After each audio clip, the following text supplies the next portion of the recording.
एगो साल था फिर क्या वाला जनता ने कितना बोले साहब 6 फीट 9 इंच। ये आदमी बोलने से पहले सोचता नहीं है, बोलने से पहले सोचते हैं कि कुछ ऐसा ना बोल जाए जो कल को फिर फोन करना पड़े। सुनिए ना, वीडियो डिलीट सुनिए ना। अच्छा मैंने 6 फीट 9 इंच मैंने हम तो गड़बड़ कह देंगे।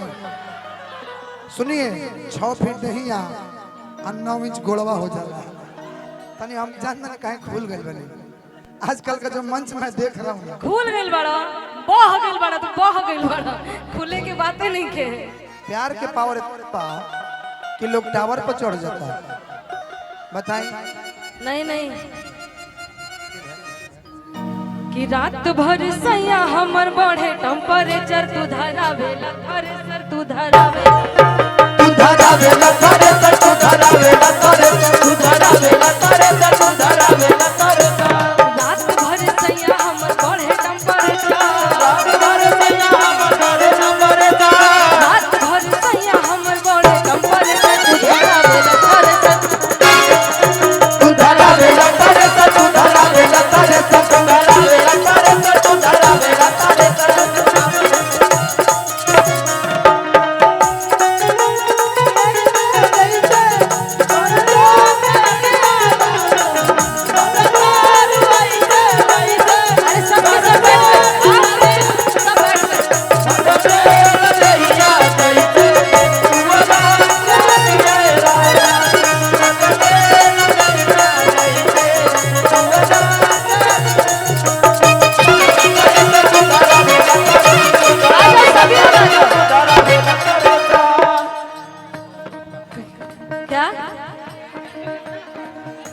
आहो गौरव निशा जी, हाँ आहो गरमी के दिनवा, आहो गौरवी के, आहो गौरवी के दीदार, आहो गौरवी के दीदार, आहो गौरवी के, आहो गौरवी के टपटा पाडुएला बसनवा, आहो गौरवी के दीदार।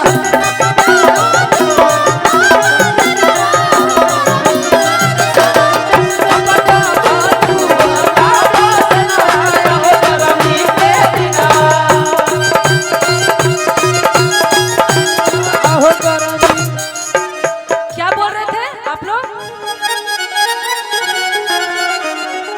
कि लुलिया मांगे ले, लुलिया का मांगे ले, काहे तारा कुल पा चढ़ के मारा मांगे ले, काहे तारा कुल पा चढ़ के मारा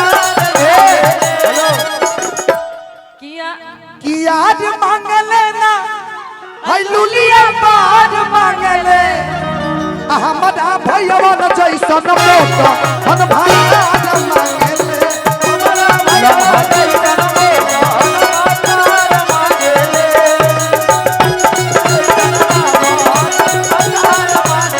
हेलो। इनको लंबा मारना चाहिए, सच्चाई है। हम कहन कि साउथ अफ्रीका वाला लेके आई ना एगो साउथ अफ्रीका वाला जनता ने कितना बोले साहब 6 फीट 9 इंच। ये आदमी बोलने से पहले सोचता नहीं है, बोलने से पहले सोचते हैं कि कुछ ऐसा ना बोल जाए जो कल को फिर फोन करना पड़े। सुनिए ना, वीडियो डिलीट सुनिए ना। अच्छा मैंने 6 फीट 9 इंच मैंने हम तो गड़बड़ कह देंगे।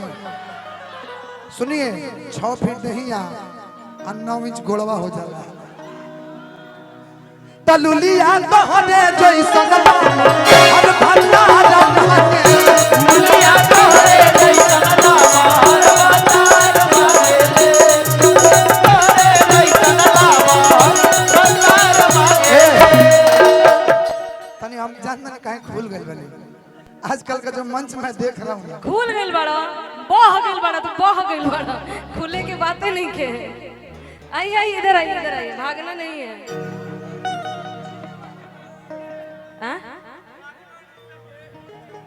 का तू लोग मेरे डांसर के फेरा में लगल बड़े, मतलब बियाह करबे? शर्म नहीं लगता है? बियाह करे के बाद नहीं नहीं उनकर दुगो लड़का बड़े से सही। अरे छुअल चाहता लो, बाछी ना छुआ पड़ी। काजल का बेटा है, पता है ना? फिर भी बोला अरे हाँ हाँ हाँ हाँ कुछ बोली छोड़ क्या? छोड़। हल्ला मत करो, चुप रहो। तुम लोग को बोलने बोल दी, इतना बोल रहे हो कि हम परेशान हो गए। भाभी है, हाँ तब ठीक है। कहिए क्या कह रहे थे? हाँ हाँ एक गाने के बाद कि यार मांगे लेना लुलिया